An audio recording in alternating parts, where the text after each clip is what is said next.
Hello, and welcome to round 2 of the Parenting Roundabout podcast. I'm Terry Morrow, and I'm here with Catherine Holecko. Say hi, Catherine.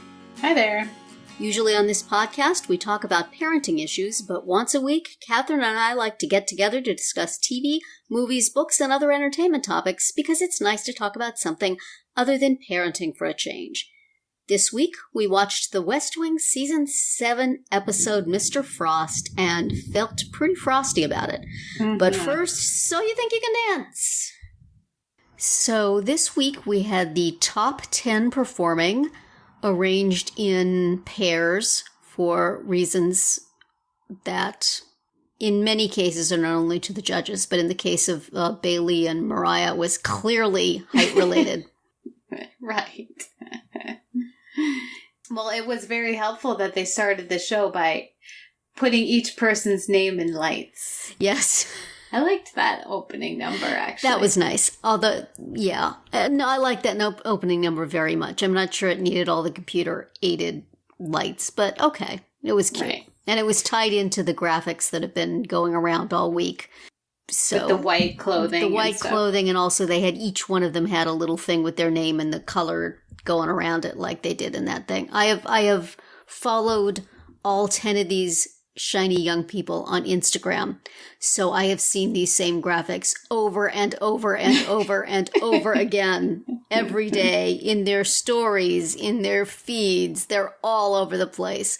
And I pretty much know who they all are, except I cannot just offhand tell Ezra and Gino apart. I mean, if you put them next to each other, I would be able to know which was which. But if you serve me one of them, I'm not completely sure.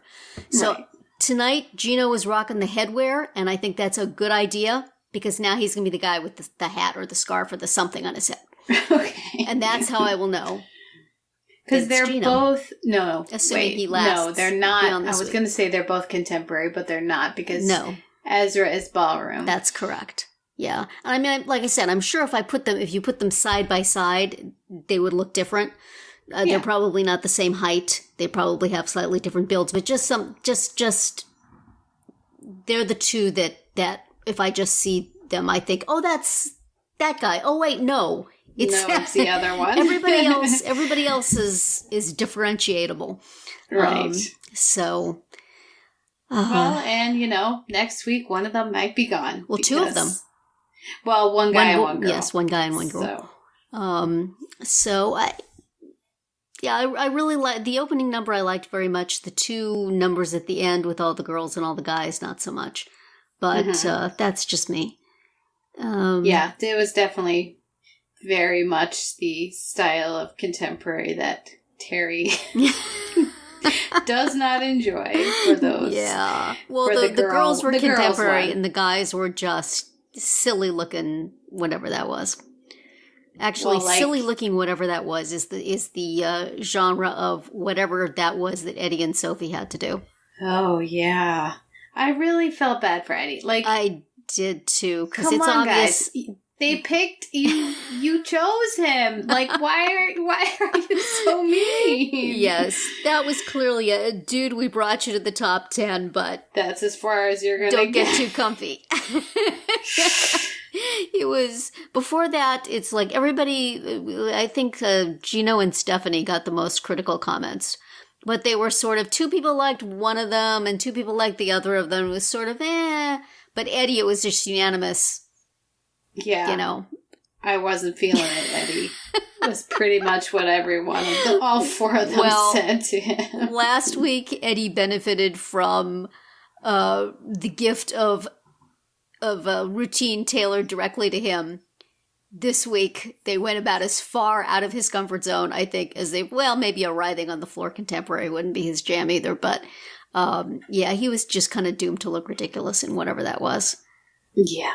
And I wish him well, but I think that he probably could pack his suitcase at this point. I don't know, maybe he has a huge voting block. It also followed that, dramatic contemporary routine with Madison. Writhing on the floor. Contemporary. Exactly. Which everyone seemed to respond to. Isn't Madison's style contemporary? I think it is, yeah. Is she the only person who got her style in this opening? In this week, yes, I think so. Yeah, see, a lot of people seem to feel that the fix is in for her, and, you know, there's one message board on the Primetimer website. I go visit the message board there, and a majority of the people feel that she's the judge's favorite, and so she's getting a easy ride, and this did nothing to dispel that. No. So... I mean, I like her, but... Yeah, I do too. I have absolutely nothing against her. And, you know, it's fine with me. But it's like if you want... it's like if people feel that way about her and then you give her style in the first go-round and then you say that one mistake she made, her partner made, it's such a wonderful part of the dance. Yay for mistakes. People gonna talk. Yes, exactly. So... yeah, I mean, I have absolutely no quarrels with any of these young people. They're all, you know, very talented. And did you listen to Kristen Burt's podcast this week about, I think it was, she had Mandy Moore and a producer from the show and one of the All-Stars. Yes. And one of the things they mentioned was how incredibly crummy it is for these relatively young people to see nasty things said about them on social media by people who are basically just having fun, you know? Yeah. And so it's made me think, oh, have I said nasty things about them on the podcast? That's not fair. That's not nice. They could be my kids. So, you know, they're trying their best. Some of the choreography, I think, is doing them a favor. Some of them, not so much. And they have absolutely nothing to do with that. So, you know, applause for all of them. Good job, kids. Good job. You tried hard. You left it all out there on the dance floor. I have no quarrels with you. I have some quarrels with the choreographers. I have some quarrels with the judges. Costuming, possibly... did not do any favors to, well, certainly to Eddie and Sophie. They just drew the short straw all the way around. Really did. That was but, you know, I'm sure there's people who understand and value that choreography, and they are much younger than me. I'm pretty sure. Yeah. Well, and they kicked off the show with Bailey and Mariah doing Love Shack. And yes. That was so cute. Those two are It was adorable. Yes. And I was thinking about the fact that they each led off the girls and guys nights with huge, successful performances that kind of made it difficult for anybody else to measure up. And now they put them together at the beginning of this, and they sort of did the same thing. Yeah, he is just a little bundle of energy, isn't he? Yes. He's adorable. I really like him. I voted for him, mostly. But, and of the girls, I don't know. I had to laugh because they made this big deal that Ezra is... Did they say Ezra was the youngest guy or was the youngest altogether? They said he was like one of the younger guys we've had or something. But then Sophie comes out and says she just graduated high school. And I'm like, is Ezra still in high school? How could he be younger than that? Yeah, I figure maybe he might close. Be around her same age. On babies. The podcast, they talked about how Sophie was like during the audition process and some of the shows we've already seen, she was like going home to go to her prom. And you know, actually, how young she is, folks. Ezra's Instagram also has prom photos, so they must be about the same age. Yeah. Babies, can you imagine the amount of pressure at that age? Golly, I know. And how about his parents? They have 2 kids doing this. Yes. And one at our age, we feel for the parents absolutely more than the kids. Yeah, and was it Gino's mother who was saying it's not just your success, it's our success, or something like that? It wasn't success, our wasn't dream, the word. Our dream, or something like that. Said. I'm like, oh, sweetheart, I've been there. I know what you're saying, but do not say that on television. It's like, he does not need that out there. Oh my. We say that quietly in the background to the other mothers. We don't say that out loud. dear. Well, an interesting start. Yes. And I shall continue to follow them all on Instagram so that I can feel invested in them a little bit. This is Terry's tip for enjoying. This is, yes. I have, this recently, not recently, a while ago in the last season of Dancing with the Stars, I started following all the pros, and I have enjoyed that immensely. They are so fun. By the way, Alan and Grocery Store Joe have now gone into business making T-shirts that have the word frown upside down on them. And Alan has many videos of them folding these T-shirts and sweatshirts in his apartment. And it's like, his showmance turned out to be a fomance, but the bromance with Joe is going strong. Still and going strong. Unbelievably adorable. So I hope I shall bond similarly with one or more of the very, very young, So You Think You Can dancers, and enjoy their selfies and their enthusiasm until their dreams are crushed under the heel of Nigel Lithgow's boot. Or the voting public. One of those. The voting public, yes.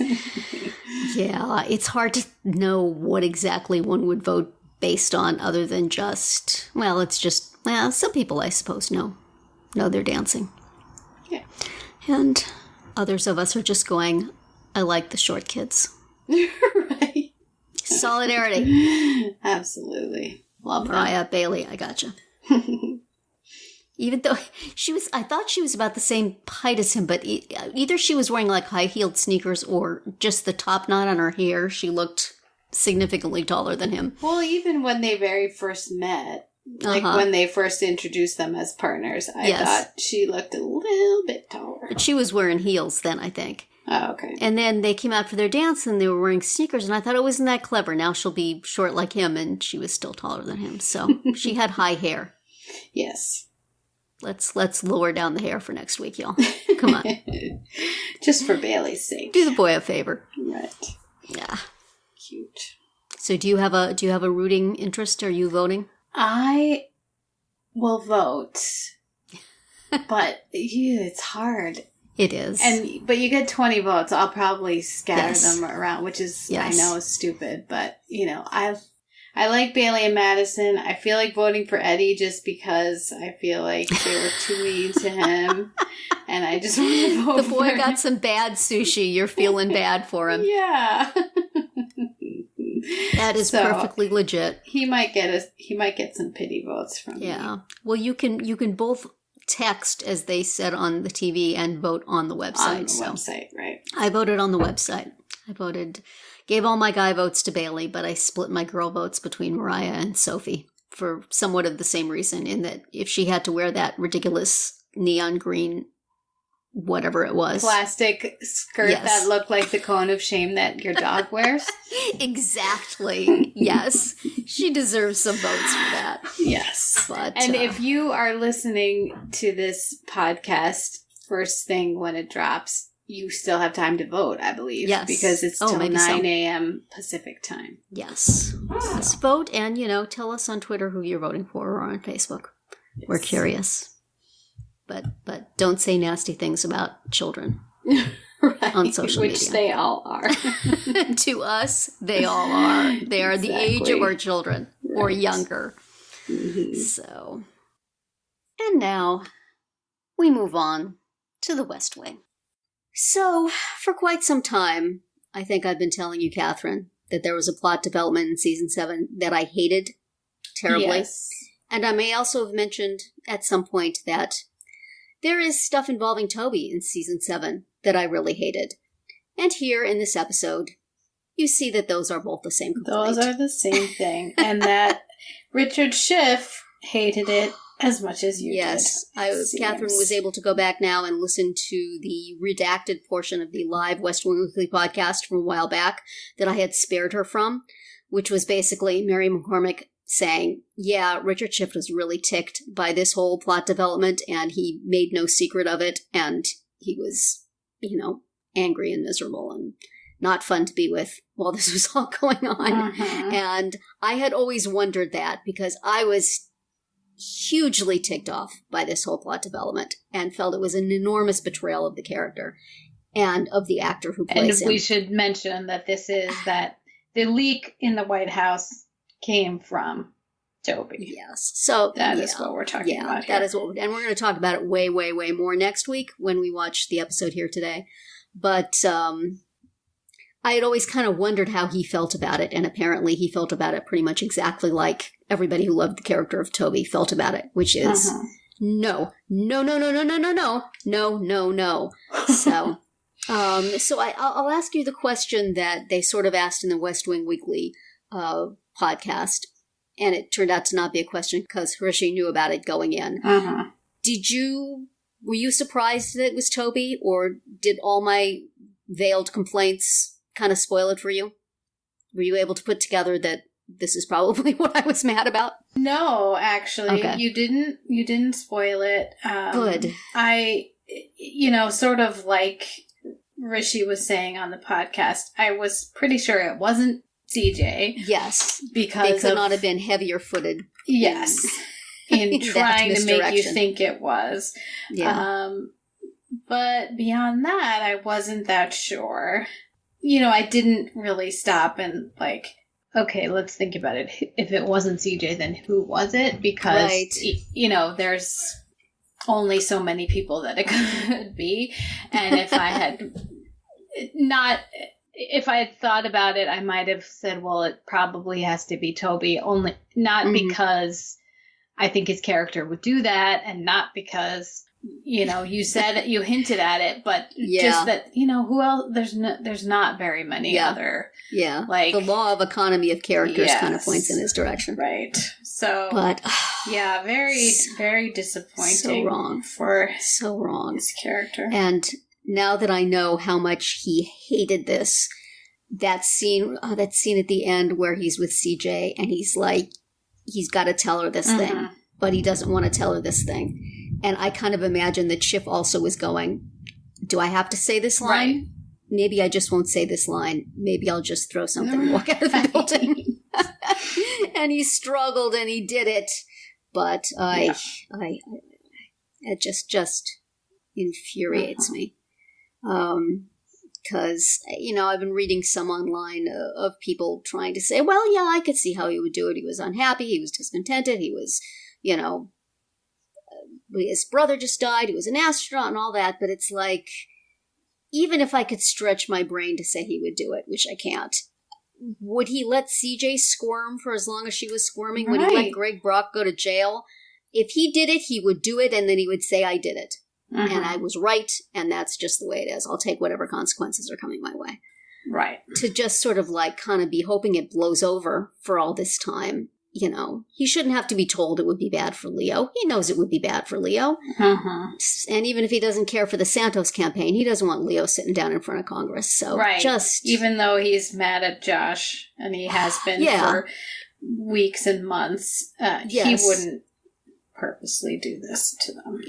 He wouldn't purposely hurt Leo, and he certainly, absolutely would not purposely hurt CJ. Yeah. So if for some reason he felt it was essential to do, he would have not let it go, not kind of just laid low and hoped it would blow over. It's just so wrong on so many levels. And, it gets worse next week. So I should probably save some of my ranting for them. But this is the point.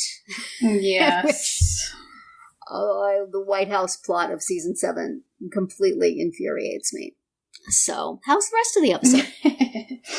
Well, we had Santos doing his Santos thing of I know what I'm going to say, and exactly. I can fix this. And once again, astonishing flat-footed Josh with his political acumen. Right. And then there was that whole weird little thing with Annabeth and Leo. Oh, yes. Which doesn't... there was, as they were saying on the podcast, there's so much about it that doesn't make sense.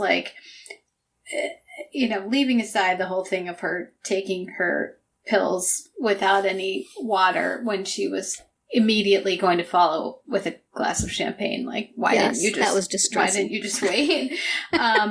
But the flight was like an hour, as Leo says to her, this flight's only an hour. And she's like, yeah, I know. This is my routine. Yeah. But hello. And she's a teensy tiny person. Really, one glass of the champagne would probably do it. Yeah. And so unless she has some sort of amazing constitution. What's going to happen when they land and she's got to be, in charge of Leo and taking away his watch and making sure he gets where he needs to be. And she's, if not hungover, she's got that when you wake up from a nap and you can't function, she's going to have that going on, right? Yeah, it was, aside from just the say whatness of the two of them having tension. Yeah. It felt like, oh, we have to have some cutesy Kristen Chenoweth stuff here. What can we do? Right. Let's see. Oh, I know.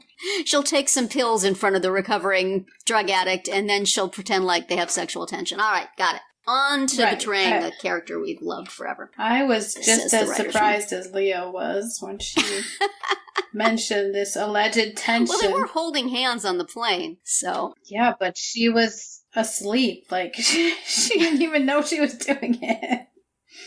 I was trying to remember where this goes from here, and I can't quite, so I will be discovering it with you, I guess. But whether it just was always sort of a little weird thing that was running under everything else, or whether they actually ever got explicit with anything. Well, not explicit that way, because no.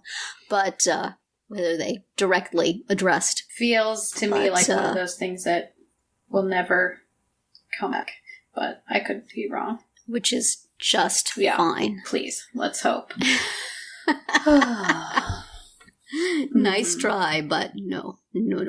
So, yeah, and then the whole thing with Mr. Frost, who truly does seem to have dropped in out of the Big Block of Cheese Day plot.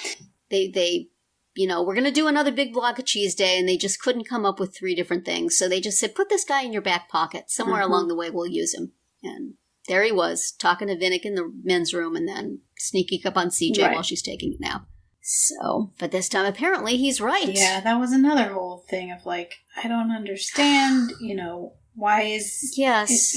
There's a whole chain of command that he's supposed to go through to say this information to, and if it's such good intelligence, why doesn't anyone listen to him? It's very odd. Yes. It's just another example of people who we are supposed to believe are the hottest and smartest and savviest folks in the world, just standing there going, huh? Right. So we got Josh doing that on the campaign trail. We got CJ and Kate doing that in the sit room. And it's like, I like to see them have a little more game than this. Mm-hmm. Yes, please. So in many ways, an annoying episode. But at some point, I really did want to see Margaret just shoot lasers out of her eyes and scorch those 2 bozos. Yes. I mean, a grueling day of questioning for her, obviously, but at some point I wanted her essential Margaretness to triumph. And she just seemed to sit there answering the same questions. Yes, and as they pointed out in the podcast, like, there was no need, yes, you can show that it was a tough thing for her to have to do, to be put in that position, but she was handling it. Yes. But you don't need to see every question they're asking. No. And then, like, the dramatic pause before she actually answers, or they cut to commercial and she doesn't answer. And whether it was the best of her recollection or whether she was just annoying. And why didn't she have a lawyer with her? Yeah, and, they could easily have made clear that she was there all day, which they did, by just having, Margaret's not back yet? Yes. Oh, Margaret's not back yet? Which they said many times. Like, yeah. We didn't need to keep seeing her. Yeah. We didn't have to keep flipping or answering essentially the same questions. Right. Did they go over every call on the call sheet? No. Did you listen in on your boss's call this time? How about this time? Wouldn't it be illegal for her to do that? I mean, wait till they find out she can forge the president's signature and that she once broke the internet at the White House with a muffin recipe. She's going to be behind bars. She and Toby can have adjacent cells. Oh, Margaret. Yeah. Yeah, I wanted that to either go someplace or be funny. Mm-hmm.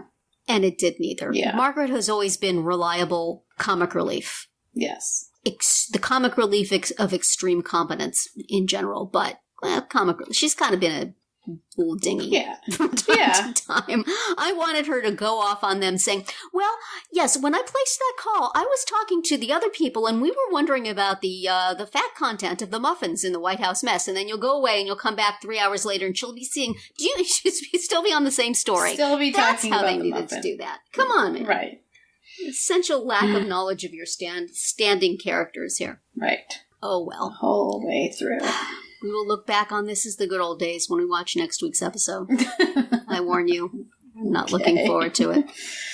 I will have to, swallow 2 anti-anxiety pills without water and then drink champagne. Then drink some champagne. No particular reason in order to get through here today. Which is what we will be watching next week, along with the latest episode of So You Think You Can Dance. And that's going to be it for our Round 2 today. Please subscribe to our Parenting Roundabout podcast so you won't miss any of our episodes. See that thunder? If you hear that thunder, listeners, that's the sound of Here Today lurking for us ahead. We have something new for you every weekday. As always, you can find recaps, links, and an opportunity to comment on our website at parentingroundabout.com. Goodbye, Catherine. Bye, Terry. Goodbye, everybody.